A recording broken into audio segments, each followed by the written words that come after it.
Hello दोस्तों, कैसे हैं आप सभी। आशा करता हूँ अच्छे होंगे, स्वस्थ होंगे और मस्त होंगे और अपने पढ़ाई में व्यस्त होंगे। तो चलिए स्वागत करता हूँ आपका अपना यूट्यूब चैनल मैथ अड्डा सारण में। फिर मैं हाजिर हो गया एक नया सेशन लेके।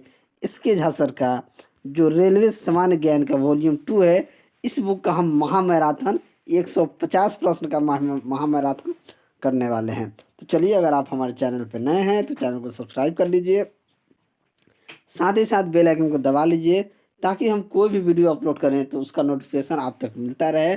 और बिल्कुल वीडियो को स्किप ना करें। इसमें 6 प्रैक्टिस सेट हम करने वाले हैं। अगर आप हमारे टेलीग्राम चैनल से नहीं जुड़े हैं तो लिंक आपको डिस्क्रिप्शन में मिल जाएगा, आप वहां से जुड़ जाइए, क्योंकि इन सब का PDF में मैं वही डाल देता हूँ और ये बहुत आपको फ़ायदा मिलने वाला है इससे। तो चलिए, बिना टाइम वेस्ट की क्लास को शुरू करते हैं। अगर वीडियो आपको अच्छा लगे तो वीडियो को लाइक कर दीजिएगा, दोस्तों में शेयर कर दीजिएगा और चैनल पर नए हैं तो चैनल को जरूर सब्सक्राइब कर लीजिएगा। पहला क्वेश्चन देखते हैं कि लकड़ी के घनाभ की बीमाएँ जो है 10 सेंटीमीटर, 20 सेंटीमीटर और 50 सेंटीमीटर है। इसका वजन 6.5 किलोग्राम है, तो घनत्व क्या होगा। देखिए, इसका आयतन दिया हुआ है। लकड़ी का आयतन हम अगर निकाल लें, घनाभ की बीमाएँ दिया गया है तो आयतन क्या होता है, लंबाई गुना चौड़ाई गुना ऊंचाई। तो इन सभी का गुना करेंगे तो कितना हो जाएगा, 200, यानी कि 10,000। यहाँ से सीधे देखेंगे, अगर घनाभ का आयतन देखें तो आयतन कितना हो जाएगा, 10,000 सेंटीमीटर क्यूब हो जाएगा। क्या हो जाएगा, 10,000 सेंटीमीटर क्यूब। अब देखिए, सेंटीमीटर को मीटर में बदलते हैं तो क्या होगा। देखिए, 10,000 सेंटीमीटर को अगर मीटर में बदलेंगे तो कितना मीटर हो जाएगा, 100 मीटर हो जाएगा, क्योंकि एक 100 cm में कितना होता है, 1 मीटर होता है। ठीक है, तो ये कितना हो जाएगा, ये 10,000 सेंटीमीटर क्यूब है। तो इसे हम बदलेंगे तो ये आपका हो जाएगा 100 मीटर क्यूब, या डायरेक्ट हम यहाँ कर देंगे कि 10,000 सेंटीमीटर क्यूब है तो इसको 10⁻⁻6 के गुना कर देंगे तो ये क्या हो जाएगा, माइनस का क्यूब हो जाएगा। ये 4 जीरो से 4 जीरो कट जाएगा तो यहाँ आ जाएगा 10⁻⁻2 मीटर का क्यूब, घन मीटर हो जाएगा। घनत्व क्या होता है, डेंसिटी होता है मास बटा वॉल्यूम। द्रव्यमान हमारे पास यहाँ पे कितना दिया, 6.5। तो m बराबर क्या, घनत्व बराबर क्या हो जाएगा, घनत्व बराबर हो जाएगा द्रव्यमान, यानी 6.5 बटा 10⁻⁻2, यानी ये 10⁻⁻2 है। इसका मतलब है कि 1/100 है, यही है 1/100। तो ये 100 जाकर ऊपर गुना हो जाएगा तो कितना हो जाएगा, 650 किलोग्राम पर मीटर क्यूब हो जाएगा। तो ऑप्शन बी क्या हो जाएगा, आपका सही आंसर हो जाएगा। चलिए अगला क्वेश्चन देखते हैं। अगला क्वेश्चन है कि निम्नलिखित आरेखित किसी वस्तु का वेग समय ग्राफ निरूपित करता है। वस्तु द्वारा 5 सेकंड में तय की गई दूरी ज्ञात कीजिए। 5 सेकंड में तय की गई दूरी ज्ञात करना हमको। ठीक है, देखिए ये समय है, यानी कि ये यहाँ तक का हमको समय 5 सेकंड, यहीं से नहीं, यहाँ से लेके यहाँ तक जो चला है ये समय कितना है, 5 सेकंड है। तो तय की गई दूरी हम क्या लेंगे, दूरी क्या हो जाएगा, अगर इसको हम त्रिभुज मान लें तो 1/2 आधार गुना ऊंचाई हो जाएगा। ये कितना है, 5, और ये आपका कितना मीटर, सॉरी सॉरी थोड़ा सा, ये 10 है, कितना मीटर चला है तो 10, तो 2×5 = 10, 50, 25 मीटर क्या हो जाएगा, ये हो जाएगा। तो ऑप्शन बी क्या हो जाएगा, आपका सही आंसर हो जाएगा। थोड़ा सा तबीयत खराब हो गया है, 3 दिन से पटना में था, पटना में बहुत ठंडी था, हालत ख़राब हो गया, क्या कहें, दवा खा रहे हैं। फिर भी आप सभी को सोचे कि नहीं, बहुत दिन से वीडियो कंटिन्यू नहीं आ रहा है, इसलिए मैं सोचा क्यों ना कंटिन्यू एक महामैराथन ला के आप सभी का ये चीज़ मेंटेन कर दूँ। चलिए नेक्स्ट, रेखीय संवेग का सिद्धांत न्यूटन की गति के किस नियम पर निगमित होता है। तो रेखीय संवेग संरक्षण का सिद्धांत जो होता है ये न्यूटन के तृतीय नियम पर संबंधित होता है। किस पे, तृतीय नियम पर। तो ऑप्शन सी क्या हो जाएगा, आपका सही आंसर हो जाएगा। तीसरे नियम से कैसे प्रभावित होता है, तो m1u1 प्लस m2u2 बराबर m1v1 प्लस m2v2, यहीं से ये होता है। ठीक है, चलिए अगला क्वेश्चन, थोड़ा सा स्पीड चलेंगे क्योंकि ये महामैराथन है, 150 क्वेश्चन करना है। किसी कार को 10 सेकेंड में 30 मीटर प्रति सेकेंड का वेग के लिए आवश्यक बल ज्ञात करिए यदि कार का वजन 500 ग्राम, कुछ नहीं है। Initial velocity 0, final velocity 30 metre per second, समय आपको दे दिया है, समय दिया है 10 सेकेंड। एफ बराबर क्या होता है, ma, और ए बराबर क्या होता है, त्वरण बराबर क्या होता है, वेग में परिवर्तन बटा समय, यानी a × v - u/t। काम खत्म। एम कितना दिया है, 1500, 1500 गुना भी माइनस यू कितना होगा, 30 माइनस 0 30 होगा। 30 बटे में समय कितना है, 10 दिया है। एक जीरो से एक जीरो कट गया, 15 3 4500 न्यूटन। ऑप्शन ए क्या हो जाएगा, आपका सही आंसर हो जाएगा। ठीक है, त्वरण क्या होता है, वेग में परिवर्तन की दर को क्या कहते हैं, समय कहते हैं। वेग में परिवर्तन की दर को त्वरण कहते हैं। ठीक है, तो v minus u by t ही होता है। ठीक है, चलिए नेक्स्ट। रॉकेट की गति निम्नलिखित में से कौन सा संरक्षण सिद्धांत पर लागू होता है, एकदम याद रखिएगा। ये क्वेश्चन भर भर के पूछा है और हर एग्जाम में पूछता है। तो रॉकेट की गति का जो सिद्धांत होता है, ये संवेग संरक्षण के सिद्धांत पर काम करता है। तो ऑप्शन सी क्या हो जाएगा, आपका सही आंसर हो जाएगा। ठीक है, चलिए नेक्स्ट। पहला क्वेश्चन है कि डॉक्टरों द्वारा प्रयोग किए जाने वाला स्टेथोस्कोप किस सिद्धांत पर कार्य करता है। तो स्टेथोस्कोप जो है ये ध्वनि के परिवर्तन पे काम करता है। किस पे करता है, ध्वनि के परिवर्तन पे काम करता है। तो ऑप्शन बी क्या हो जाएगा, सही आंसर हो जाएगा। हृदय गति को जो होता है, हृदय गति, इसे ही स्टेथोस्कोप यंत्र से मापा जाता है। ठीक है, हृदय की गति को स्टेथोस्कोप यंत्र से मापा जाता है, याद रखिएगा। चलिए अगला क्वेश्चन। जी का मान क्या होता है, तो जी का मान विषुवत रेखा पर अधिक और ध्रुव पे कम होता है। तो इस स्मॉल जी का जो मान होता है ना, पृथ्वी के केंद्र की ओर जाने पर क्या होता है, कम होता है। स्मॉल जी का मान पृथ्वी के केंद्र की ओर जाने की ओर क्या होता है, कम होता है। तो ऑप्शन बी क्या हो जाएगा, आपका सही आंसर हो जाएगा। अगर जी की स्मॉल जी की मान कहा जाए, तो जी का मान पृथ्वी के सतह से ऊपर जाने पर क्या होता है, ऊपर जाने पर क्या होता है, घटता है। जी का मान महत्तम कहाँ होता है, स्मॉल जी का मान जो महत्तम होता है ये ध्रुव पे होता है। और न्यूनतम की बात की जाए तो ये विषुवत रेखा पे होता है। ये चीज़ भी आप याद रखेंगे। नेक्स्ट, सिरके नींबू व दही में क्या पाया जाता है। तो सिरके नींबू और दही में क्या पाया जाता है, तो अम्ल पाए जाते हैं। तो ऑप्शन बी क्या हो जाएगा, आपका सही आंसर हो जाएगा। अम्ल क्या होता है, तो अम्ल एक रासायनिक यौगिक होता है जो जल में घुल कर क्या बनाता है, H+ आयन को बनाता है। नेक्स्ट, एक आदर्श ईंधन वह है जो, आदर्श ईंधन क्या होता है, वह है जो सस्ता, कम प्रदूषण फैलाने वाला, उच्च ऊष्मीय मान वाला, उपयुक्त। तो आदर्श ईंधन सभी होता है जो सस्ता भी हो, कम प्रदूषण देने वाला भी हो और उच्च ऊष्मीय मान वाला हो। ठीक है, तो ऑप्शन डी क्या हो जाएगा, आपका सही आंसर हो जाएगा। नेक्स्ट, निम्नलिखित में से अधातु बताइए। अधातु कौन है, COFeFna। तो अधातु की बात की जाए तो फ्लोरीन क्या होता है, एक अधातु होता है। तो ऑप्शन सी क्या हो जाएगा, आपका सही आंसर हो जाएगा। चलिए नेक्स्ट, मीथेन के अणु में क्या होते हैं, मीथेन के अणु में क्या होते हैं, केवल एकल बंध आबंध होते हैं, केवल एकल आबंध होते हैं। तो ऑप्शन ए क्या हो जाएगा, आपका सही आंसर हो जाएगा। मीथेन जो होता है एक रंगहीन गंधहीन गैस होता है, क्या होता है, और मीथेन प्राकृतिक गैस का क्या होता है, मुख्य घटक होता है। नेक्स्ट, एक तत्व की परमाणु द्रव्यमान संख्या 32 तथा परमाणु संख्या 16 हो तो इसके परमाणु में न्यूट्रॉनों की संख्या क्या होती है। हम एक फॉर्मूला जानते हैं, ए बराबर P+N। ठीक है, अब द्रव्यमान संख्या ए की बात की जाए तो ए का मान यहाँ कितना दिया है, 32 दिया है। और परमाणु संख्या की बात की जाए, देखिए कहीं कहीं क्या होता है, परमाणु संख्या को हम जेड से भी डिनोट करते हैं। किससे डिनोट करते हैं, जेड से, यानी कि ये हो जाएगा 16। जेड बराबर क्या होता है, जेड बराबर पी बराबर ई, या इसे कह सकते हैं हम Z+N। तो क्या हो जाएगा, जब द्रव्यमान संख्या 32 है तो द्रव्यमान संख्या को 32 लिख देंगे इधर। यहाँ पे जेड का मान कितना है, 16।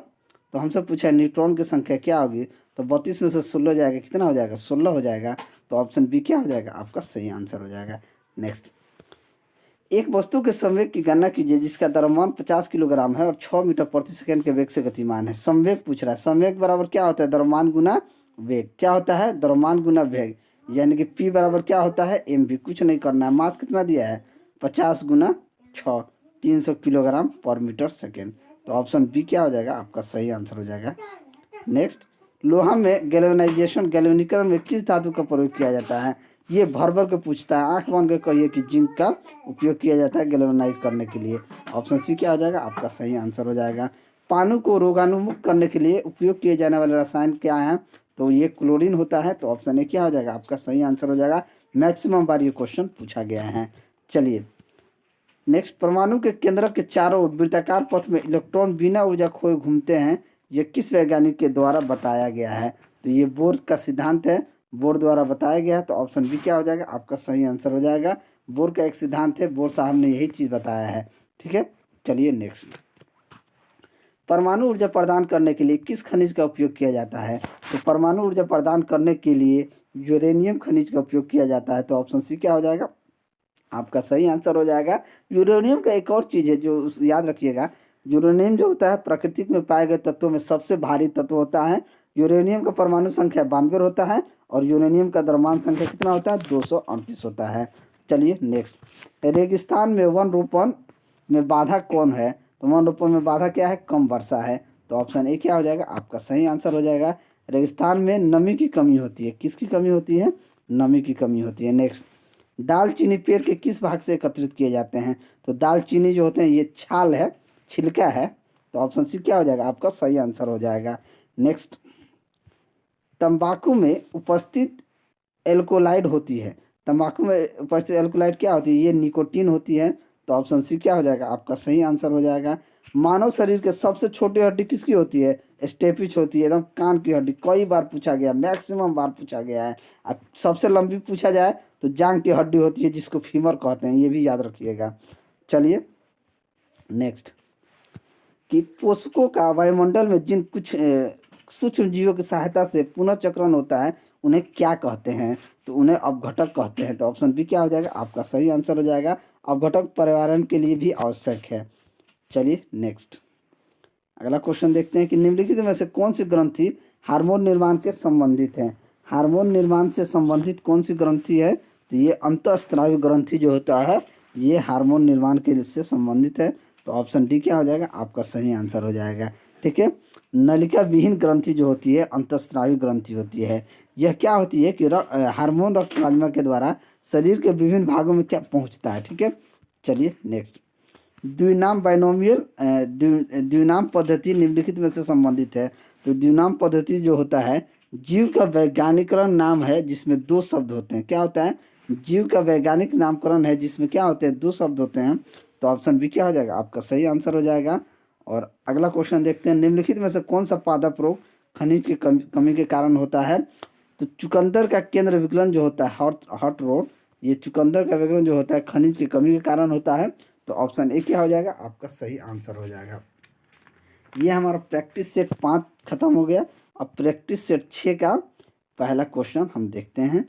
पहला क्वेश्चन है, निम्नलिखित में से कौन सा बर्ड फ्लू का कारण है? तो बर्ड फ्लू का कारण H5N1 H1N1 जीका रेट्रो। तो H5N1 जो होता है इन्फ्लुएंजा वायरस का कारण होता है। क्या होता है? इन्फ्लुएंजा वायरस का कारण होता है।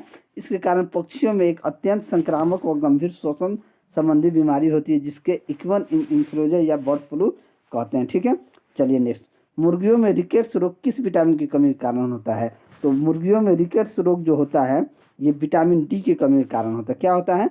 विटामिन डी के कारण होता है। तो ऑप्शन ए क्या हो जाएगा? आपका सही आंसर हो जाएगा। अब विटामिन डी प्रायः सभी प्राणियों के हड्डियों के लिए क्या होता है? उपयोगी होता है। मैंने कहा हम लोग को भी विटामिन डी की क्या नाम है? विटामिन डी के लिए हड्डी मजबूत करने के लिए विटामिन डी की जरूरत होती है। तो हम लोग कहते नहीं है जी कि यार धूप धूप ले रहे हैं, विटामिन डी ले रहे हैं। धूप में जब आदमी बैठे रहता है तो कहता है कि विटामिन डी ले रहे हैं। ठीक है, और विटामिन डी की अगर बात की जाए तो दूध, अंडा तथा सूरज की किरणों से प्राप्त किया जा सकता है।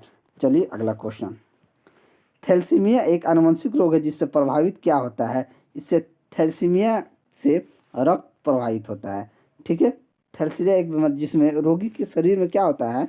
हीमोग्लोबिन के संश्लेषण की क्षमता नहीं होती है। ये विशेष रोग होता है। चलिए तो ऑप्शन ए क्या हो जाएगा? रक्त आपका सही आंसर हो जाएगा। नेक्स्ट, गरिमा 2 नाम है एक, गरिमा 2 नाम है एक, किसका नाम है? तो क्लोन्ड भैंस का नाम गरिमा 2 है। ठीक है, तो क्लोन, तो ऑप्शन ए क्या हो जाएगा? आपका सही आंसर हो जाएगा। देखिए करनाल स्थित राष्ट्रीय डेयरी अनुसंधान संस्था जो है कि इसके वैज्ञानिकों ने 2010 में भैंस का गरिमा 2 नामक एक क्लोन को क्या किया था? विकसित करने में सफलता किया था। माने वैज्ञानिक लोग इसको एक क्लोन भैंस बनाया था जिसका नाम क्या दिया था? गरिमा 2। ठीक है, अगला क्वेश्चन, वसी अम्लों के साथ सोडियम हाइड्रोक्साइड की क्रिया के फलस्वरूप उत्पन्न साबुन की प्रकृति क्या होती है? साबुन की प्रकृति क्या हो जाती है? कठोर होती है। तो ऑप्शन ए क्या हो जाएगा? आपका सही आंसर हो जाएगा। नेक्स्ट, बायोडीजल तैयार किए जाते हैं। बायोडीजल कैसे तैयार किए जाते हैं?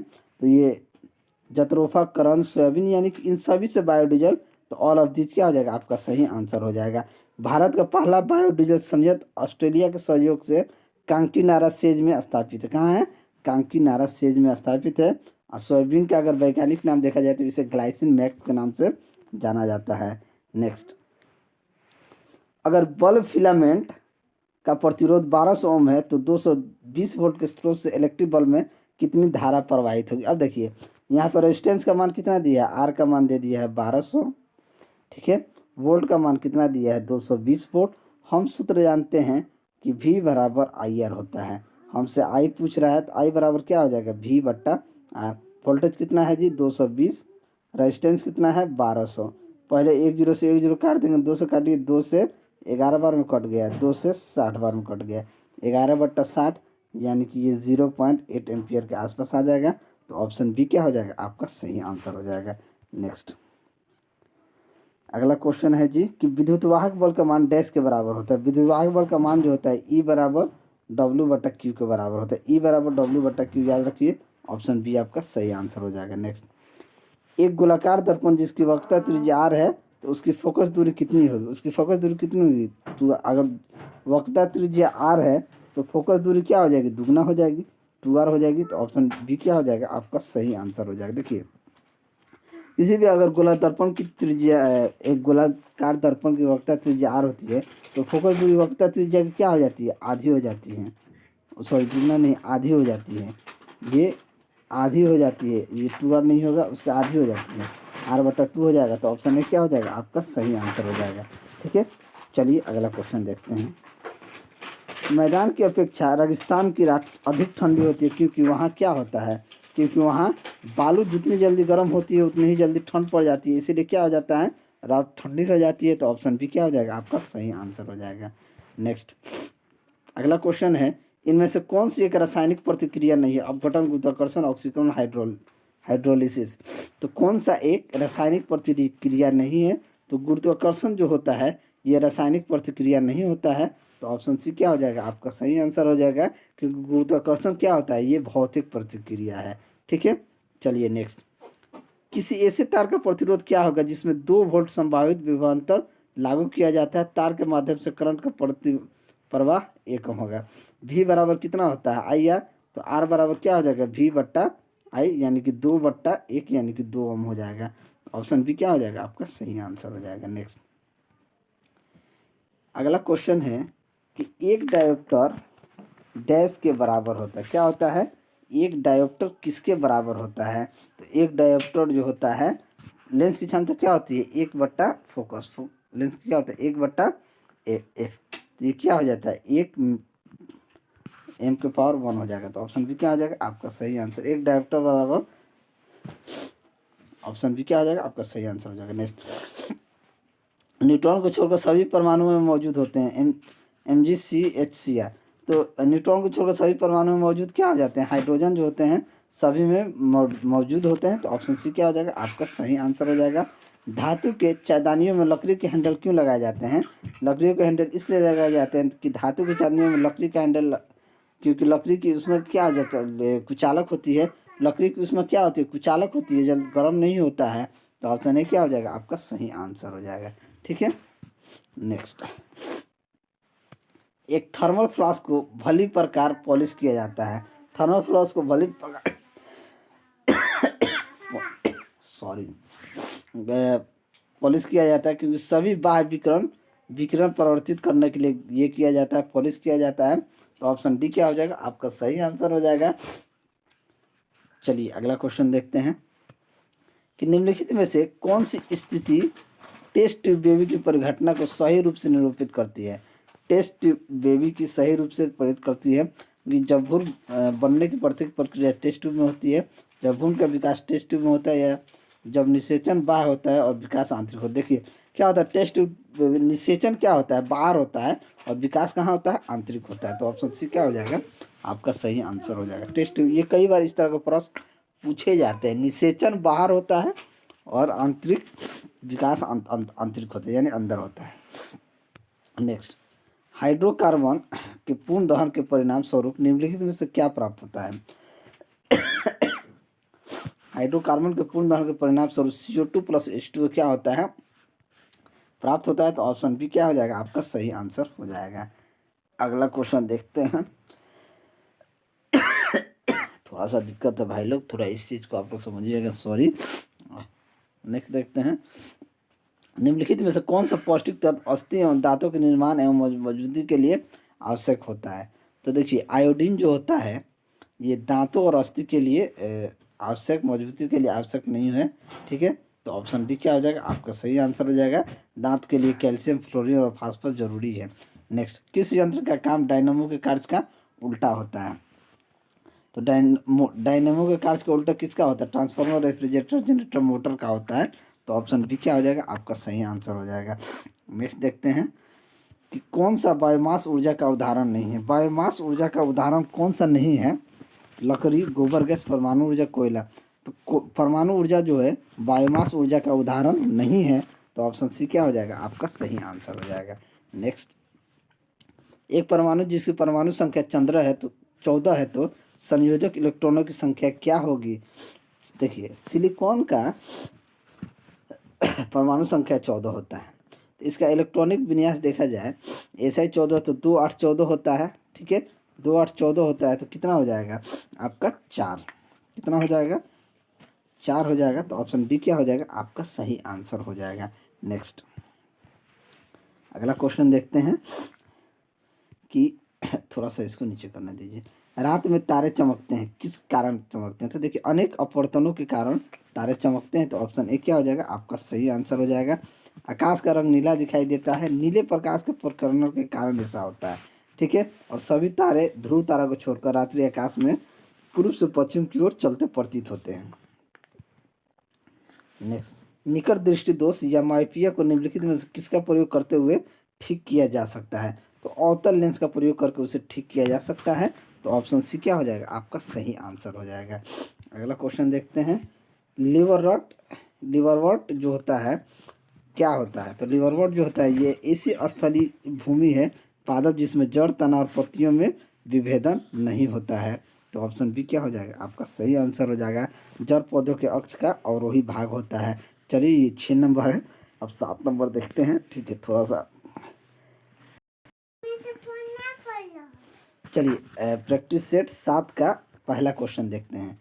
प्रैक्टिस सेट 7 का पहला क्वेश्चन देखते हैं। पृथ्वी के सतह पर गुरुत्व के कारण त्वरण का मान प्रत्येक संख्यात्मक मानक होता है। ये क्या होता है? देखिए ये स्मॉल जी बराबर GM/r² होता है। पृथ्वी के सतह पर गुरुत्व के कारण त्वरण का मान स्मॉल जी बराबर होता है GM, कैपिटल GM/r। तो ऑप्शन ए क्या हो जाएगा आपका सही आंसर हो जाएगा। ये फॉर्मूला है, इसे तो आपको याद रखना ही पड़ेगा।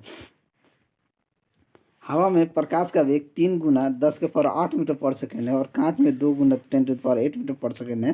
तो कांच का अपवर्तनांक क्या होगा? कांच का अपवर्तनांक यानी म्यू का मान देखें तो क्या होता है? हवा में प्रकाश का वेग बटा कांच में प्रकाश का। हवा यानी कि बड़ी संख्या, हवा 3 × 10⁸, छोटी 3 × 10⁸। 10⁸ 10⁸ 3 से 2 में भाग देंगे तो क्या हो जाएगा 1.5, यानी कि ऑप्शन ए क्या हो जाएगा आपका सही आंसर हो जाएगा। नेक्स्ट, ध्वनि का तारतम्य किस पर निर्भर करता है? तो ध्वनि का तारतम्य किस पर निर्भर करता है? तो आवृत्ति पे। तो ऑप्शन ए क्या हो जाएगा आपका सही आंसर हो जाएगा। क्योंकि ध्वनि की आवृत्ति अधिक होने पर ध्वनि का तारतम्य क्या हो जाएगा अधिक हो जाएगा। चलिए अगला क्वेश्चन 100 डेसिबल का शोरगुल नॉइज का प्रबलता स्तर संगत क्या होता है? देखिए ध्वनि की तीव्रता को मापने की इकाई क्या होती है? डेसिबल होती है। अगर 100 डेसिबल है इसका मतलब है कि कारखाने से शोर आ रहा है। क्योंकि सुनाई, अगर हम लोग को सुनाई देता है तो सुनाई भर देने वाली आवाज़ 15 से 20 डेसिबल होता है। सामान्य वार्तालाप की बात की जाए तो 30 से 40 डेसिबल। जोर से आदमी बात करता है तो 50 से 60 डेसिबल। और शोर शराबा वाली गली होता है तो 90 से 95 डेसिबल। और कारखाना में तो 100 से 105 डेसिबल तक का होता है। तो ऑप्शन डी क्या हो जाएगा आपका सही आंसर हो जाएगा। नेक्स्ट देखते हैं, जब झूले पर बैठा हुआ कोई व्यक्ति उस पर खड़ा होता है तो झूले के दोलन की आवृत्ति क्या हो जाती है? जब उसका दोलन का आवृत्ति क्या हो जाएगी बढ़ जाती है। क्या हो जाएगा बढ़ जाएगा। तो ऑप्शन बी क्या हो जाएगा आपका सही आंसर हो जाएगा। अगला क्वेश्चन देखते हैं कि रात में तथा कुहासे और कोहरे में फोटोग्राफी करना निम्नलिखित में से किसका प्रयोग करते हुए संभव है? ये किसका प्रयोग करते हुए संभव है? तो अवरक्त विकिरण का। तो ऑप्शन बी क्या हो जाएगा आपका सही आंसर हो जाएगा। अवरक्त विकिरण उसमें विकिरण होती है। चलिए नेक्स्ट, जब कोई पिंड वायुयान से गिराया जाता है तब उसकी डैश बढ़ जाती है। क्या बढ़ जाती है? तो गतिज ऊर्जा बढ़ जाती है। तो ऑप्शन ए क्या हो जाएगा आपका सही आंसर हो जाएगा। गतिज ऊर्जा बराबर क्या होता है 12 mv² होता है। चलिए अगला क्वेश्चन, कि वनस्पति पदार्थों के खाद्य में अवघटन की अभिक्रिया डैश का एक उदाहरण है। ये किसका उदाहरण है? तो ये ऊष्माक्षेपी का उदाहरण है। तो ऑप्शन ए क्या हो जाएगा आपका सही आंसर हो जाएगा, क्योंकि वनस्पति पदार्थों के खाद्य में अवघटन की जो अभिक्रिया होती है ये क्या होती है? ऊष्माक्षेपी अभिक्रिया होती है। ठीक है, ऊष्माक्षेपी अभिक्रिया किसको कहते हैं? कि जिस अभिक्रिया में उत्पाद के साथ ऊष्मा का उत्सर्जन होता है, यानी उत्पाद के साथ ऊष्मा का उत्सर्जन होता है, उसे क्या कहते हैं? ऊष्माक्षेपी कहते हैं। अगला क्वेश्चन देखते हैं कि मृत अंगों को सामान्यतः फॉर्मेलिन में रखा जाता है, क्योंकि फॉर्मेलिन एक क्या होता है? तो ये एक जलीय फॉर्मल्डिहाइड होता है। तो ऑप्शन ए क्या हो जाएगा आपका सही आंसर हो जाएगा। इसमें लगभग 37% जलीय फॉर्मलाइड होता है। क्या होता है? लगभग 37%। चलिए, एक अल्युमिनियम डैश एल्युमिनियम का सबसे महत्वपूर्ण अयस्क है। तो कौन है? तो ये बॉक्साइट जो है, ये एनटीपीसी में पूछा गया है, एएलपी में भी पूछा गया है। तो क्या होता है? बॉक्साइट जो होता है एल्युमिनियम का सबसे महत्वपूर्ण अयस्क होता है। चलिए नेक्स्ट, गैल्वेनीकरण जंग से बचाने के लिए एक प्रक्रिया है जिसमें स्टील और लोहे पर डैश की कोटिंग का इस्तेमाल किया जाता है। तो जिंक का इस्तेमाल किया जाता है, इसके पहले भी हमने किया है। तो ऑप्शन डी क्या हो जाएगा आपका सही आंसर हो जाएगा। नेक्स्ट देखते हैं, निम्न में से किसका उपयोग जल की अस्थायी कठोरता दूर करने के लिए किया जाता है? तो ये धोने वाला धावन सोडा का उपयोग किया जाता है। तो ऑप्शन डी क्या हो जाएगा आपका सही आंसर हो जाएगा। इसका सूत्र भी पूछता है, ठीक है, इसे सोडियम कार्बोनेट बोलते हैं।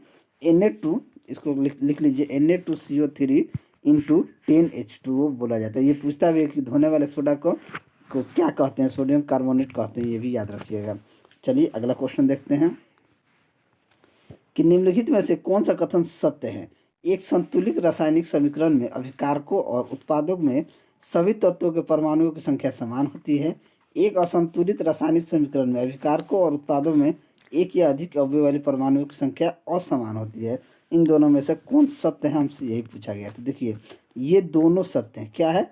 ये दोनों सत्य है। तो ऑप्शन ए क्या हो जाएगा आपका सही आंसर हो जाएगा। ठीक है, समीकरण को कैसा स्पष्ट अगर किया जाए तो H2O प्लस O2 क्या होता है? H2 होता है। अगर 2Mg प्लस O2 कहा जाए तो ये क्या हो जाता है? 2Mg होता है। ठीक है, चलिए अगला क्वेश्चन देखते हैं। अगला क्वेश्चन है क्वेश्चन नंबर 14, निम्न में से कौन सा कथन सत्य है? ये कह रहा है कि 114 तत्वों में से 32 गैर धातु और अन्य धातु हैं। प्रत्येक अयस्क में एक खनिज है परंतु हर खनिज अयस्क नहीं है। तो देखिए, केवल प्रत्येक अयस्क एक खनिज है परंतु हर खनिज अयस्क नहीं है, यही सत्य है। ऑप्शन बी ही आपका सही आंसर हो जाएगा। ठीक है, चलिए अगला क्वेश्चन देखते हैं कि टूथपेस्ट डैश टूथपेस्ट का एक घटक नहीं है। तो लुब्रिकेंट जो होता है ये टूथपेस्ट का घटक नहीं होता है। तो ऑप्शन सी क्या हो जाएगा आपका सही आंसर हो जाएगा। नेक्स्ट, इनमें से किस फल पकाने के लिए प्रयोग किया जाता है? यानी किसको फल पकाने के लिए प्रयोग? तो कैल्शियम कार्बाइड और एसिटिलीन दोनों को फल पकाने के लिए किया जाता है। जैसे आम हम लोग भी पका के या गाँव में देखते हैं कि लोग कार्बाइड से पका के बेचते हैं।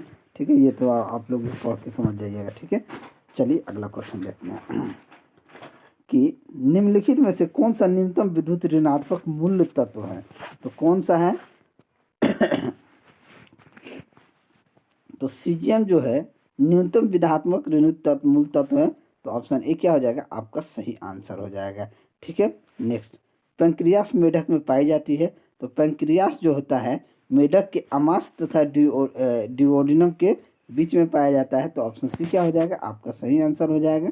चलिए, मेढक क्या होता है? उभयचर वर्ग में आता है। ठीक है, अगला क्वेश्चन देखते हैं, एंडोस्टियम पाया जाता है। एंडोस्टियम पाया जाता है आपका हड्डियों के आंतरिक भाग में, हड्डी के अंतर वाले आंतरिक भाग में एंडोस्टियम पाया जाता है। तो ऑप्शन बी क्या हो जाएगा आपका सही आंसर हो जाएगा। अगला क्वेश्चन है कि पेशीय ऊतक की उत्पत्ति होती है। पेशीय ऊतक उत्पत्ति जो होती है ये मेसोडर्म कोशा में होती है। किसका में होती है? मेसोडर्म कोशा से होती है। तो ऑप्शन सी क्या हो जाएगा आपका सही आंसर हो जाएगा। नेक्स्ट, निम्नलिखित में से किसकी उपस्थिति के कारण पादप कोशिका को प्राणी कोशिका से पहचाना जा सकता है? किसके कारण? तो ये आप कह सकते हैं कोशिका भित्ति के कारण। तो ऑप्शन बी क्या हो जाएगा आपका सही आंसर हो जाएगा। पादप कोशिका में सेंट्रोजोम नहीं पाया जाता है। ठीक है, नेक्स्ट, ग्रेना निम्नलिखित किसका घटक है? तो ग्रेना जो है हरित लवक का घटक होता है। किसका होता है? हरित लवक का। तो ऑप्शन ए क्या हो जाएगा आपका सही आंसर हो जाएगा।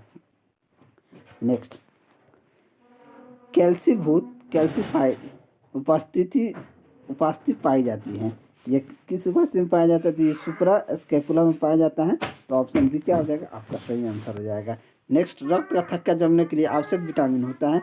ये जानते हैं कि विटामिन के की जरूरत रक्त का थक्का जमने के लिए होता है।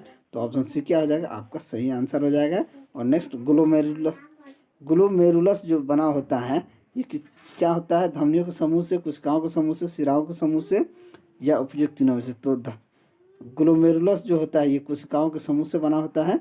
तो ऑप्शन बी क्या हो जाएगा? आपका सही आंसर हो जाएगा। चलिए, ये प्रैक्टिस सेट 7 खत्म हो गया। अब प्रैक्टिस सेट 8 करने वाले हैं। प्रैक्टिस सेट 8 का पहला क्वेश्चन देखते हैं। पहला क्वेश्चन है कि सरल लोग के आवर्तकाल टी और गुरुत्वीय त्वरण जी में क्या संबंध होता है? तो देखिए, इसमें संबंध सबसे पहले क्या होता है? पेंडुलम की बात की जाए तो टी बराबर 2π√L/g होता है। पेंडुलम की बात करते हैं। अगर m द्रव्यमान के पिंड को L लंबाई के धागे से अगर लटकाया जाता है तो दोलन के फलस्वरूप जो आवर्तकाल होता है ये टी बराबर 2π√L/g होता है। लेकिन सरल लोलक के आवर्तकाल टी हो और गुरुत्वीय त्वरण जी में संबंध पूछा जाए तो T square is directly proportional to क्या हो जाता है? L/g।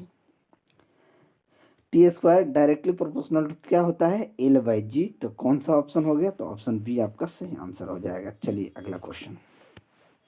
ऊष्मा को विद्युत ऊर्जा में रूपांतरित करने के लिए प्रयोग किया जाता है। किसका प्रयोग किया जाता है? तो सॉरी, ऊष्मा को विद्युत ऊर्जा में रूपांतरित करने के लिए ताप युग्म का प्रयोग किया जाता है। ऑप्शन बी क्या हो जाएगा? आपका सही आंसर हो जाएगा। नेक्स्ट, किसी गतिशील पिंड का वेग आधा कर देने से उसकी गतिज ऊर्जा हो जाती है। देखिए, इसको थोड़ा सा आपको हमें न्यूमेरिकल से करके बताना होगा, क्योंकि काइनेटिक एनर्जी बराबर क्या होता है? हाफ mv² होता है। अगर वेग को आधा कर दिया जाए, अगर इस वेग को आधा कर देंगे तो क्या हो जाएगा? ये हो जाएगा हाफ mv/2। अगर v है तो v/2 का स्क्वायर, ये क्या हो जाएगा? v²/4, यानी कि 1/4 हो जाएगा। कितना हो जाएगा? यानी कि चौथाई हो जाएगा। तो ऑप्शन डी क्या हो जाएगा? आपका सही आंसर हो जाएगा। नेक्स्ट, आशा करता हूँ कि आपको अच्छे से समझ में आ रहा होगा। किसी सैटेलाइट और पृथ्वी के बीच आकर्षण का गुरुत्वाकर्षण बल डैश को तेजी से प्रदान करता है। किसी अभिकेंद्रीय बल को तेजी से प्रदान करता है। तो ऑप्शन ए क्या हो जाएगा? आपका सही आंसर हो जाएगा। नेक्स्ट, एक टावर से शून्य की गति से फेंका गया पत्थर जमीन पर 4 सेकंड में गिरेगा, तब टावर की ऊंचाई क्या होगी? सिंपल सा है, इनिशियल वेलोसिटी कितने होगी? 0। समय की बात करें तो 4 सेकेंड। ठीक है, स्मॉल जी का मान हम 10 मीटर पर सेकेंड ले जाते हैं। ये क्या हो जाएगा? इस बराबर ut प्लस हाफ GT²। क्या हो जाएगा? इनिशियल वेलोसिटी 0 है तो ये 0 हो जाएगा। ये हो जाएगा हाफ, जी का मान 10 है, टी का मान 4 है, तो 4 का स्क्वायर 16, 2 से 10 को काट दीजिए 5, 16 5 80। कितना हो जाएगा? 80 मीटर। तो ऑप्शन बी क्या हो जाएगा? आपका सही आंसर हो जाएगा। थोड़ा सा पानी पी ले। चलिए अगला क्वेश्चन देखते हैं कि निम्नलिखित में से कौन सा प्राकृतिक में कभी अकेला नहीं होता है? प्राकृतिक में कभी अकेला कौन नहीं होता? बल जो होता है प्राकृतिक में कभी भी अकेला नहीं होगा। बल जब रहेगा तो F बराबर ma को साथ में लेकर रहेगा, यानी मास को और त्वरण को कहेगा कि भाई साथ में रहो। तो ऑप्शन बी क्या हो जाएगा? आपका सही आंसर हो जाएगा। नेक्स्ट, यदि आप एक गिलास को पानी और बर्फ से पूरी तरह भरते हैं और बर्फ पूरी तरह गल जाती है तो क्या होगा? तो क्या होगा? जल स्तर जैसा रहेगा वैसे पूर्वोक्त की तरह रहेगा, कोई डिफरेंस नहीं होगा। तो ऑप्शन सी क्या हो जाएगा? आपका सही आंसर हो जाएगा। ये क्यों होता है? कि बर्फ का घनत्व कम होता है पानी की अपेक्षा। ठीक है, चलिए अगला क्वेश्चन देखते हैं कि निम्नलिखित हार्मोन में से कौन सा एक स्त्रीलिंग हार्मोन है? एंड्रोस एंड्रोस्टेरोन, टेस्टोस्टेरोन, एस्ट्रोजन और थायरोक्सिन। ये कौन सा है? तो एस्ट्रोजन जो होता है ये स्त्रीलिंग हार्मोन होता है। तो ऑप्शन सी क्या हो जाएगा? आपका सही आंसर हो जाएगा। और मनुष्य में एफ्लोटॉक्सिन खाद्य विषाक्तन द्वारा सामान्यतः कौन सा अंग प्रभावित होता है? तो इससे लीवर प्रभावित होता है, यानी कि यकृत प्रभावित होता है। तो ऑप्शन डी क्या हो जाएगा? आपका सही आंसर हो जाएगा। नेक्स्ट, कि पित्ताशय में उपस्थित पत्थर निम्नलिखित में किसका पाचन प्रभावित करता है? तो ये वसा का जो है पाचन को प्रभावित कर देता है। तो ऑप्शन बी क्या हो जाएगा? आपका सही आंसर हो जाएगा। नेक्स्ट, ऑपरेशन फ्लड जो है, ऑपरेशन फ्लूड संबंधित किससे है? तो ऑपरेशन फ्लूड जो है ये दूध उत्पादन से संबंधित है। किससे? दूध उत्पादन से संबंधित है। तो ऑप्शन सी क्या हो जाएगा आपका सही आंसर हो जाएगा। चलिए अगला क्वेश्चन देखते हैं कि निम्नलिखित में से कौन सा युग सुमेलित है, कौन सा सुमेलित है ये पूछा गया है। Silver iodide, hot silver, silver हाइक्लोराइड, कृत्रिम वर्षा, जिंक फॉस्फोराइड फॉस्फाइड, चूहे का विष, जिंक सल्फाइड, फिलोस्फोर। तो देखिए जो जिंक फॉस्फाइड जो होता है ये चूहे का विष होता है, तो यही सुमेलित है, तो ऑप्शन सी क्या हो जाएगा आपका सही आंसर हो जाएगा। नेक्स्ट, डब्ल्यूबीसी का बनना तथा आरबीसी का विनाश होना कहाँ होता है। तो ये प्लीहा में जो होता है डब्ल्यूबीसी बनता है और आरबीसी का विनाश होता है, कई बार पूछा गया है, तो ऑप्शन बी क्या हो जाएगा आपका सही आंसर हो जाएगा। विटामिन क्या होते हैं, तो विटामिन क्या होते हैं, तो विटामिन कार्बनिक यौगिक होते हैं, तो ऑप्शन ए क्या हो जाएगा आपका सही आंसर हो जाएगा। नेक्स्ट, परमाणु संलयन प्रतिक्रियाएं स्वचालित रूप से होती हैं, कहाँ होती हैं, तो ये परमाणु संलयन जो होता है, परमाणु संलयन प्रतिक्रिया जो होती है सूर्य में स्वचालित रूप से होती है, किसमें, सूर्य में, तो ऑप्शन ए क्या हो जाएगा आपका सही आंसर हो जाएगा। ये क्वेश्चन शायद हमने कई बार इस क्वेश्चन को हमने किए हैं।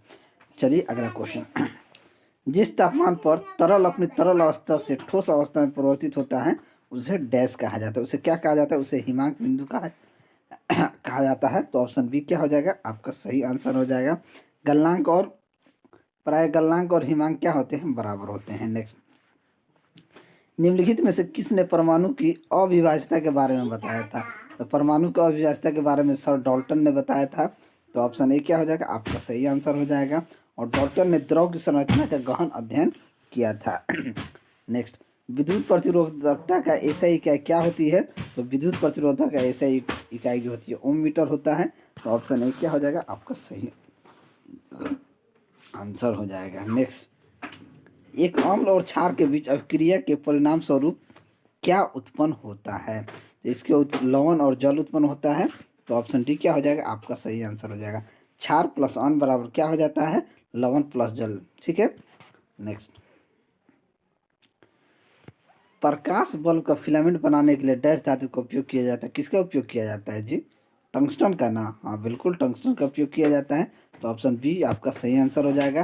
टंगस्टन का गलनांक 3380 डिग्री सेल्सियस होता है, और टंगस्टन गर्म होकर क्या करता है, प्रकाश को उत्पन्न करता है। अभी तो एलईडी का ज़माना आ गया। यदि किसी नमक का पीएच मान 14 है तो वह नमक डैश होता है, पीएच मान 14 है तो नमक क्या हो जाएगा जी, कमजोर एसिड और सशक्त बेस, ठीक है, तो ऑप्शन बी क्या हो जाएगा आपका सही आंसर हो जाएगा।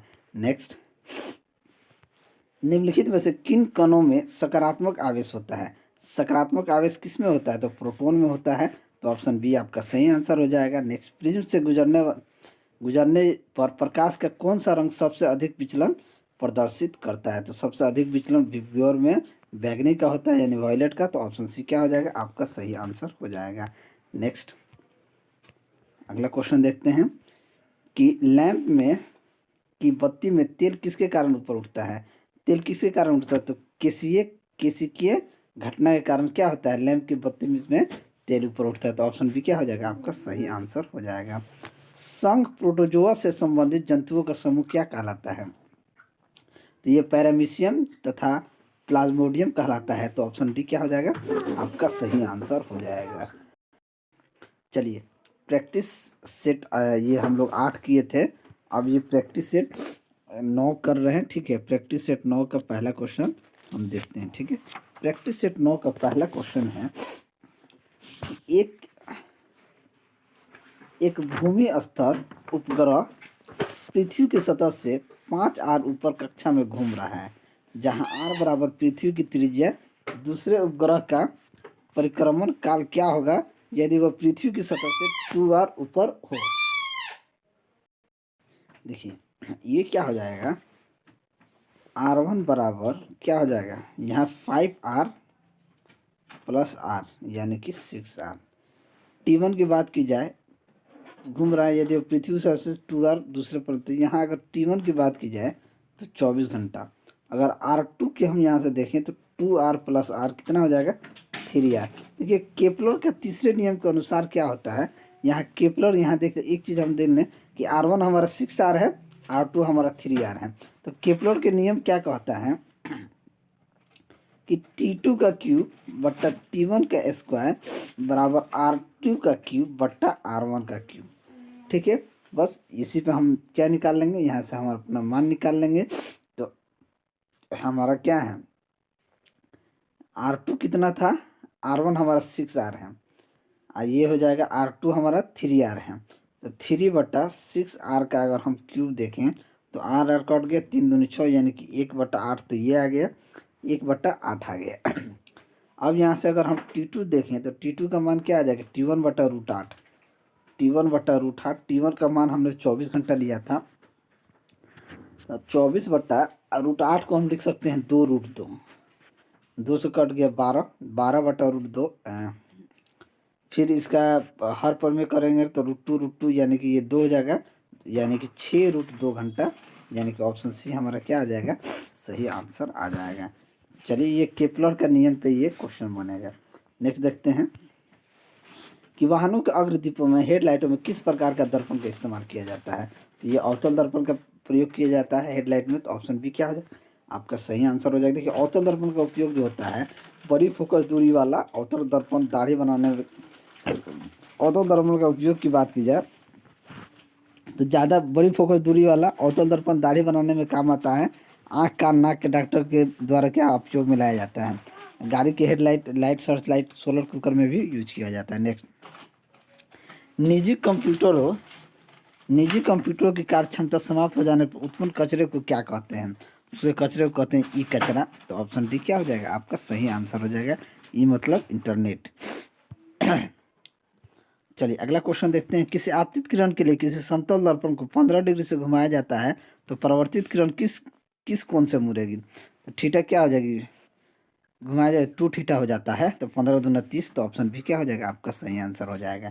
नेक्स्ट, किसी पेड़ की शाखा को जोर से हिलाने पर पत्तियां गिरती है, इस घटना की व्याख्या होती है किस गति के नियम से। तो ये न्यूटन के प्रथम नियम से होता है, तो ऑप्शन बी क्या हो जाएगा, आपका सही आंसर हो जाएगा।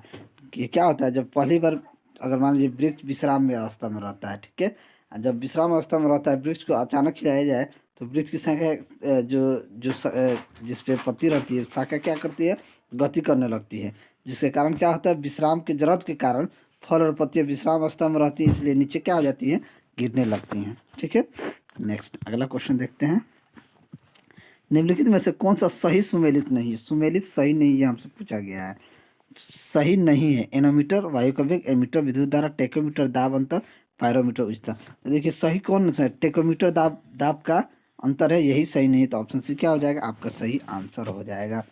ठीक है, चलिए अगला क्वेश्चन देखते हैं कि इनमें से कौन सा रासायनिक परिवर्तन का एक उदाहरण है। रासायनिक परिवर्तन का उदाहरण ऊर्ध्वपातन, क्रिस्टलीकरण, निष्क्रियकरण, आश्वासन।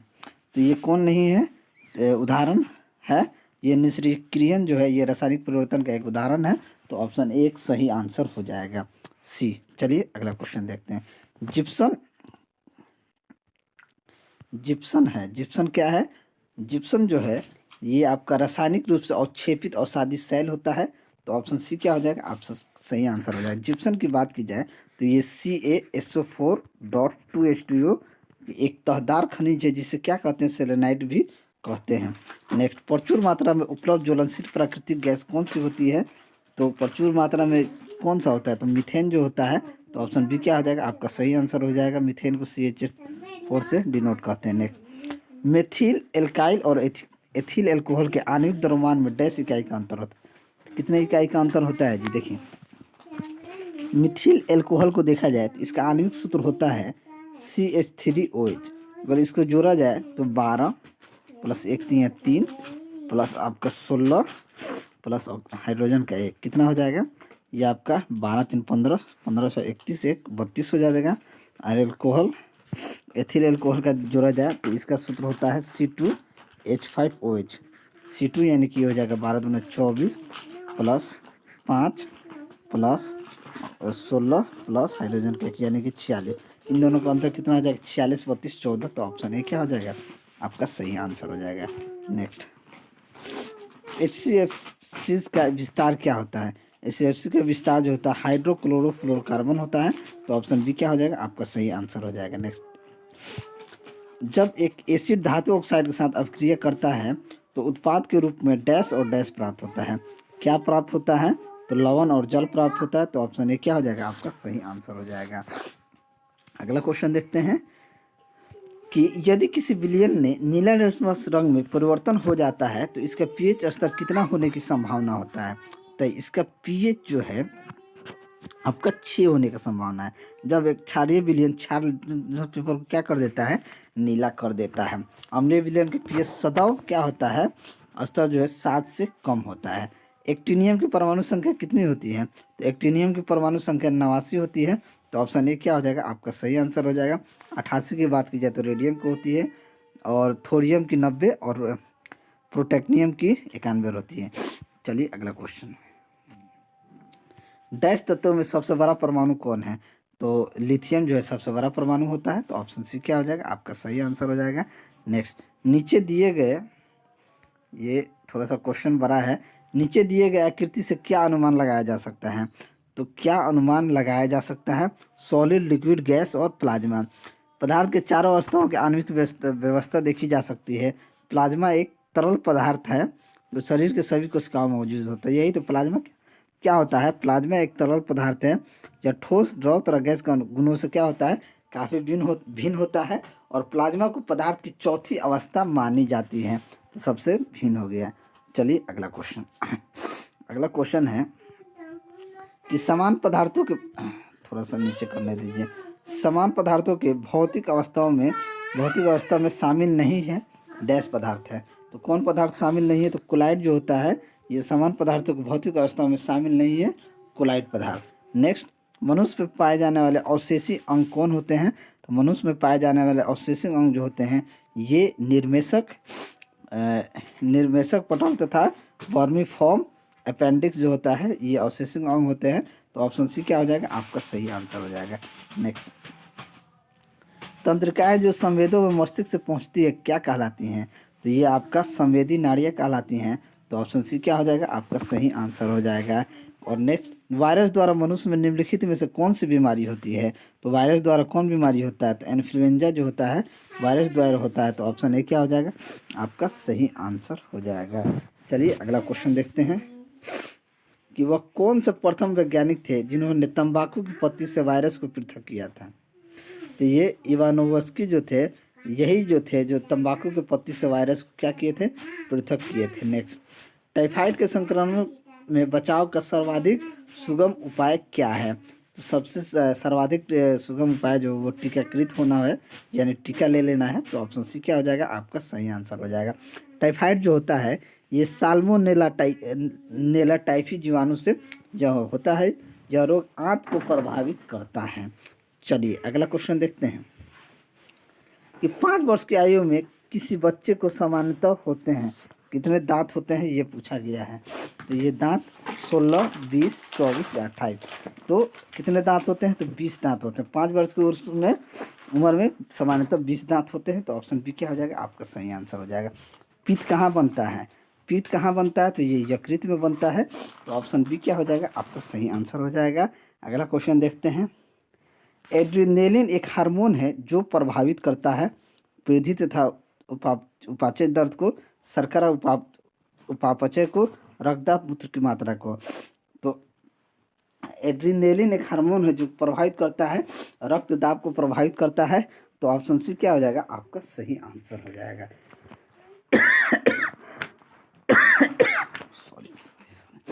चलिए प्रैक्टिस सेट 9, ये प्रैक्टिस सेट 10 देख लेते हैं, और ये अंतिम सेट है। इसमें 25 क्वेश्चन, अभी तक हमने 125 क्वेश्चन कर लिए हैं, ये अंतिम 25 क्वेश्चन करने वाले हैं। ठीक है। नेक्स्ट, पहला क्वेश्चन है, एक मकान में 2 बल्ब लगे हैं, उनमें से एक दूसरे से अधिक प्रकाश देता है, निम्न में से कौन सा कथन सही है? प्रकाश की दीप्ति रेजिस्टेंस पर निर्भर नहीं है, दोनों बल्बों में रेजिस्टेंस समान है, या अधिक प्रकाश वाले बल्ब में रेजिस्टेंस अधिक होते हैं, या कम प्रकाश वाले बल्ब में रेजिस्टेंस। कथन सही है। देखिए क्या होता है, हम जानते हैं कि अगर अधिक विद्युत ऊर्जा का क्षय करने वाला बल्ब अधिक प्रकाश उत्पन्न करेगा, क्योंकि P बराबर क्या होता है? VI। ठीक है। तो यहाँ अगर कम प्रकाश वाला बल्ब में रेजिस्टेंस क्या होगा? अधिक होगा। तो ऑप्शन डी क्या हो जाएगा? आपका सही आंसर हो जाएगा। नेक्स्ट, सर्पों के विषय में जानकारी प्राप्त कर क्या कहलाता है? सर्प के विषय में जानकारी जो होता है इसे सर्पेटोलॉजी कहते हैं। तो ऑप्शन ए क्या हो जाएगा? आपका सही आंसर हो जाएगा। नेक्स्ट देखते हैं कि आग बुझाने वाले संयंत्र में कार्बन डाइऑक्साइड किस अभिक्रिया से पैदा होती है? तो कार्बन डाइऑक्साइड जो होता है ये सोडियम बाइकार्बोनेट तथा तनु सल्फ्यूरिक अम्ल से होता है। तो ऑप्शन सी क्या हो जाएगा? आपका सही आंसर हो जाएगा। नेक्स्ट, इनमें से कौन सा ऑपरेटिंग सिस्टम नहीं है? ऑपरेटिंग सिस्टम नहीं है DOS, Linux, Windows, Oracle. Oracle जो होता है ये ऑपरेटिंग सिस्टम नहीं है। तो ऑप्शन बी क्या हो जाएगा? आपका सही आंसर हो जाएगा। चिलगोजा निम्न में से किस एक प्रजाति के बीज से प्राप्त होता है? तो चिलगोजा जो होता है ये पाइन से प्राप्त होता है। किससे? पाइन। पाइन जो होता है ये जिराडिया या ना चिलगोजा पाइन का एक क्या होता है? जैविक वैज्ञानिक नाम होता है। ठीक है, चलिए अगला क्वेश्चन देखते हैं कि एक नाभिकीय रिएक्टर में भारी जल का कार्य होता है, क्या कार्य होता है? तो भारी जल का क्या कार्य होता है? कि न्यूट्रॉन की गति से को कम करना। नाभिकीय रिएक्टर में भारी जल का कार्य होता है कि न्यूट्रॉन की गति को क्या करना? कम करना होता है। तो ऑप्शन ए क्या हो जाएगा? आपका सही आंसर हो जाएगा। अगला क्वेश्चन देखते हैं कि अविचलित वस्तुओं के आराम में रहने या समान वेग से चलने की प्रवृत्ति को क्या कहते हैं? तो इसे जड़त्व कहते हैं। तो ऑप्शन बी क्या हो जाएगा? आपका सही आंसर हो जाएगा। नेक्स्ट, अंडे को अंडाशय से गर्भाशय तक किसके द्वारा ले जाया जाता है? तो अंडे के अंडाशय से गर्भाशय तक बीज एक क्या होती है? वाहिका द्वारा, बीज वाहिका द्वारा लिया जाता है। तो बीज वाहिका द्वारा लेके जाया जाता है। तो ऑप्शन ए क्या हो जाएगा? आपका सही आंसर हो जाएगा। तीसरे सेल में इलेक्ट्रॉन की अधिकतम संख्या डैश होती है। तो तीसरे सेल में इलेक्ट्रॉन की अधिकतम संख्या कितने? 2 8 18, 2 8 8 18 जो होता है। तो ऑप्शन सी क्या हो जाएगा? आपका सही आंसर हो जाएगा, यानी कि 18 होती हैं। ठीक है, प्रथम सेल में इलेक्ट्रॉन की संख्या 2 होती है, द्वितीय सेल में 8 होती है, तीसरे में 18, चौथे में क्या हो जाती है? 32 हो जाती है। नेक्स्ट, किसने विद्युत चुंबक और प्रकाश के संयोजन द्वारा यह प्रदर्शित किया कि प्रकाश एक विद्युत चुंबकीय तरंग है?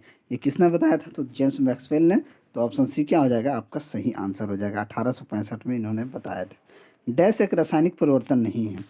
डैश एक रासायनिक परिवर्तन नहीं है। एक अंडा पकाना, केक को बेक करना, एक आइस क्यूब पिघलाना, केला सड़ाना। तो एक आइस क्यूब पिघला क्या है? रासायनिक परिवर्तन नहीं है। तो ऑप्शन बी क्या हो जाएगा? आपका सही आंसर हो जाएगा। अगला क्वेश्चन देखते हैं, किसी पदार्थ का अपवर्तनांक हवा में प्रकाश की चाल से किस प्रकार संबंधित होता है? देखिए क्या होता है, अपवर्तनांक बराबर होता है हवा में प्रकाश की चाल बटा पदार्थ में प्रकाश की चाल।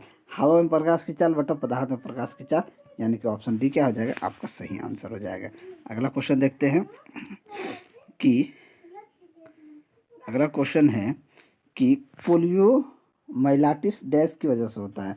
पोलियोमाइलाइटिस जो होता है ये विषाणु की वजह से, किसके कारण होता है? विषाणु की वजह से होता है। तो ऑप्शन ए आपका सही आंसर। नेक्स्ट, वृक्षों में सामग्री के परिवहन में सहायक ऊतकों को क्या कहा जाता है? तो सहायक ऊतकों को क्या कहा जाता है? भ्रूण ऊतक, संवहनी ऊतक, त्वचीय ऊतक या बीजोय ऊतक। तो देखिए, वृक्षों में सामग्री में परिवर्तन को सहायक ऊतक को संवहनी ऊतक कहा जाता है। तो ऑप्शन बी क्या हो जाएगा? आपका सही आंसर हो जाएगा। पादप ऊतक में अस्थायी ऊतक के 2 भाग होते हैं, सरल ऊतक और जटिल ऊतक। चलिए अगला क्वेश्चन देखते हैं कि रेफ्रिजरेटर निम्नलिखित में से किस सिद्धांत पर काम करता है? देखिए ये भी कई बार क्वेश्चन पूछा गया है। रेफ्रिजरेटर जो होता है ये वाष्पीकरण सिद्धांत पर काम करता है। किस पे काम करता है? वाष्पीकरण के सिद्धांत पे काम करता है। तो ऑप्शन डी क्या हो जाएगा? आपका सही आंसर हो जाएगा। ठीक है, रेफ्रिजरेटर एक घरेलू उपकरण होता है जो हम लोग अपने घर पर खाना वाना ठंडा वंडा रखने या जल्दी खाना हमारा ख़राब ना हो तो हम रख देते हैं कि भाई फ्रिज में डाल दो, खाना ख़राब नहीं होगा। ठीक है, गर्मी के दिन में पानी वानी भी उसमें रखते हैं। ठीक है, चलिए नेक्स्ट, भारत में ऊर्जा का मुख्य स्रोत क्या है? तो भारत में ऊर्जा का मुख्य स्रोत क्या होता है? तापीय ऊर्जा है। भारत में ऊर्जा का मुख्य स्रोत जो होता है ये तापीय ऊर्जा है। तो ऑप्शन बी क्या हो जाएगा? आपका सही आंसर हो जाएगा। जैसे कोयला, तेल और प्राकृतिक गैस ऊर्जा के परंपरागत एवं अनविकिरणीय क्या होता है? ये स्रोत हैं। ठीक है, चलिए अगला क्वेश्चन देखते हैं। मानव शरीर में प्रोस्टेट एक डैश होता है। प्रोस्टेट क्या होता है? प्रोस्टेट एक ग्रंथि होता है। कभी कभी देखिए मनुष्य में प्रोस्टेट बढ़ जाता है तो पेशाब सब करने में दिक्कत होता है उसका ऑपरेशन भी कराना पड़ता है। ठीक है, प्रोस्टेट बढ़ जाने के कारण प्रोस्टेट का ऑपरेशन कराना जरूरी हो जाता है। ठीक है, तो ये क्या है, प्रोस्टेट एक ग्रंथि होता है। तो ऑप्शन बी क्या हो जाएगा, आपका सही आंसर हो जाएगा। प्रोस्टेट ग्रंथि जो होता है ये पुरुष ग्रंथि भी, इसे पुरुष ग्रंथि भी कहते हैं। ठीक है, प्रोस्टेट ग्रंथि मूत्राशय के नीचे स्थित होता है और प्रोस्टेट ग्रंथि से एक द्रव का स्राव होता है जो वीर्य का 15 से 30% भाग बनाता है। ये शुक्राणुओं को तैरने का माध्यम देता है। ठीक है, अगला क्वेश्चन देखते हैं। अगला क्वेश्चन है कि ए बी रक्त वर्ग वाले व्यक्ति को कभी कभी सार्वत्रिक रक्तदाता कहा जाता है। क्यों कहा जाता है? क्योंकि उसके रक्त में प्रतिजनन एंटीजन का अभाव होता है, उसके रक्त में प्रतिपिंड एंटीबॉडी का अभाव होता है, उसके रक्त में प्रतिजनन और प्रतिपिंड दोनों का अभाव होता है, या उसके रक्त में प्रतिपिंड उपस्थित होता है। देखिए, ए बी रक्त वाले व्यक्ति के रक्त में प्रतिपिंड यानी एंटीबॉडी का क्या होता है, अभाव होता है। तो ऑप्शन बी क्या हो जाएगा, आपका सही आंसर हो जाएगा। चलिए अगला क्वेश्चन देखते हैं। क्वेश्चन है कि गतिज ऊर्जा और स्थितिज ऊर्जा के सम्मिलित रूप को क्या कहा जाता है।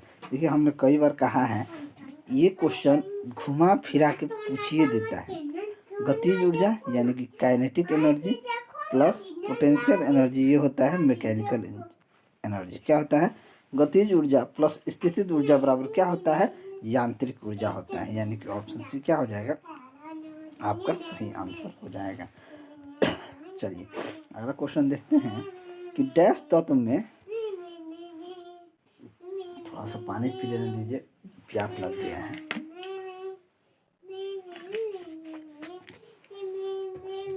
डैश तत्व में दो कक्ष होते हैं जो पूर्ण रूप से भरे होते हैं। दो कक्ष कौन होते हैं जो पूर्ण रूप से भरे होते हैं? Helium, HR, krypton, neon. तो ये जो नियोन है, नियोन तत्व में दो कक्ष होते हैं जो पूर्ण रूप से भरे होते हैं। ठीक है, तो ऑप्शन डी क्या हो जाएगा, आपका सही आंसर हो जाएगा।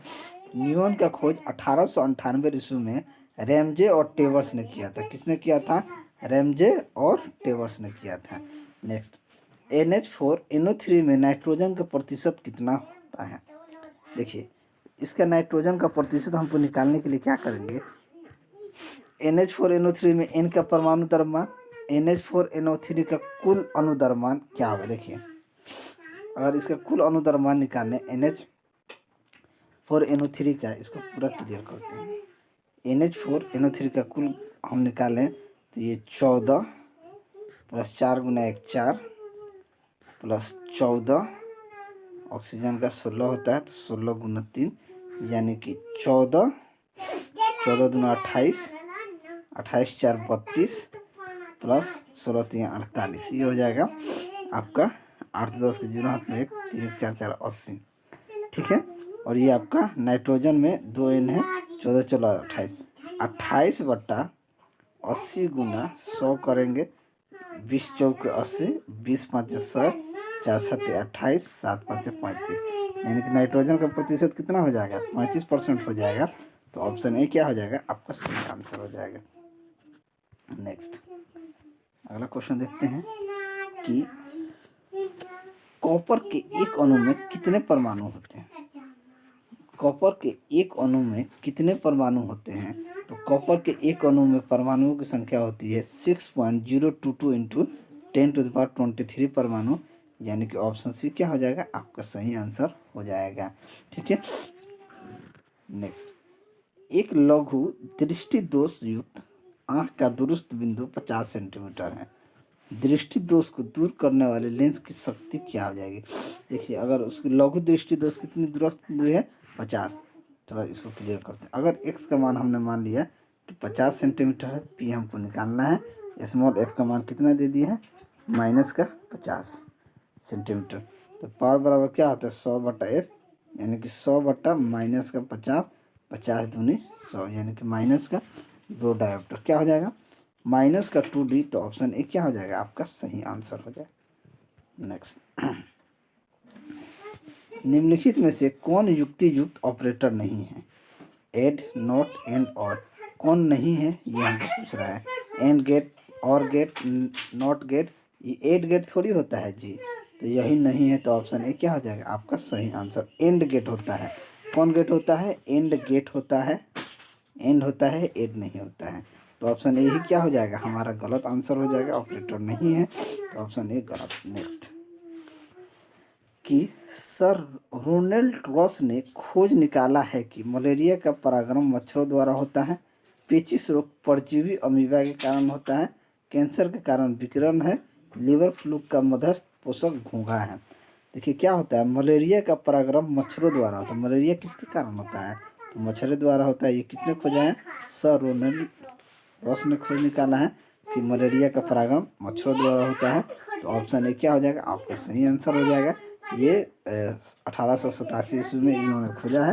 तो चलिए ये हमने प्रैक्टिस सेट 6 यानी कि 5 से लेकर 10 तक का ये हमने कंप्लीट कर दिया है। अगर आपको मेरा वीडियो अच्छा लगा हो तो वीडियो को लाइक करें, दोस्तों में शेयर करें। अगर आप हमारे चैनल पर नए हैं तो चैनल को सब्सक्राइब करें। मैं ऐसे ही वीडियो लेके आपके सामने हाजिर होता रहूँगा। चलिए मिलते हैं अगले वीडियो में, तब तक के लिए जय हिंद।